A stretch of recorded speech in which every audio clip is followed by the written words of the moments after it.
Right, we're also following some breaking news. The Milwaukee Bucks basketball team are going to be boycotting Game 5 of their NBA playoff series against Orlando. The boycott is to protest Sunday's police shooting of a black man in Wisconsin. Jacob Blake shot 7 times in the city of Kenosha. That city has now become just the latest flashpoint in anger and outrage over police shootings of people of color.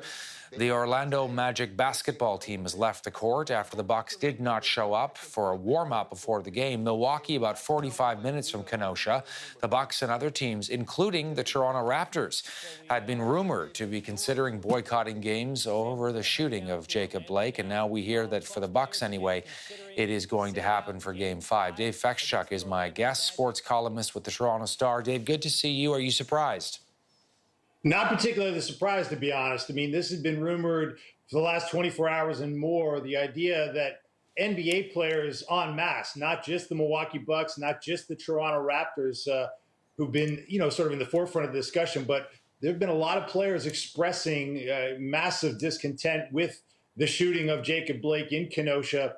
And there was a feeling in the NBA bubble in Orlando that all the concerns before they went into the bubble about whether playing these games, playing these playoffs would take away the focus from the issue of anti-black racism in the United States. There was a feeling that maybe it had, and maybe they needed to make a move here to put the focus back on the thing that needs to be focused on in this moment. We heard Pascal Siakam, the Raptors All-Star today, say that, there's an idea that they were stuck in this moment and they needed to do something. And I think we're seeing this is what they believe they should do. And so you're not surprised, and obviously we're going to see how this continues to play out. Obviously, the Toronto Raptors, as we said before, also considering the idea of a possible boycott, Dave. As you rightly point out as well, they want to make sure that they also send a message over what's going on in the United States. Without a doubt. We heard Nick Nurse today the coach of the Raptors, talk about how he's heard a couple of his players talk about leaving the bubble entirely and putting a stop to this whole thing. We've heard NBA teams, the Celtics coach, Brad Stevens, say that the teams will support whatever the players decide on this issue because there's a massive amount of frustration among especially black NBA players, but I think all NBA players who support them about the fact that, black people continue to be shot. We heard Doc Rivers, the coach of the LA Clippers, one of the most eloquent speakers in the NBA, talk about how black people keep loving this country, but the country does not love them back. We heard LeBron James say, the biggest star in the NBA, talk about how black people are scared in the United States right now. And these are massive statements by hugely high-profile individuals. And the NBA, I think, is showing that it has an incredible power to get a message out, and this is the message the players are choosing. Yeah, what are we hearing from the NBA on this, Dave? We haven't heard much from the league itself. We've certainly heard a lot from teams.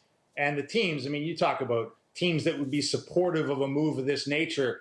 No team would be more supportive than the Raptors. They famously drove across Florida from their training camp on one side of the state to the bubble in the middle of the state in 2 buses emblazoned with the message Black Lives Matter. Masai Ujiri, of course, the president of the Raptors, been a big high-profile victim of anti-black racism with the video that came out that showed his interaction with a police deputy on the night the Raptors won the championship last year. The police deputy, of course, suing Ujiri in what looks like now to be a shamelessly disgusting lawsuit. So for all these reasons, the league and the teams, I think, are supporting these actions by the players, which is a massive step. There was a time not so long ago where that would have been hard to believe. How do you think this might unfold now over the next couple of days? It's hard to imagine, really. I mean, you got 2 other games tonight.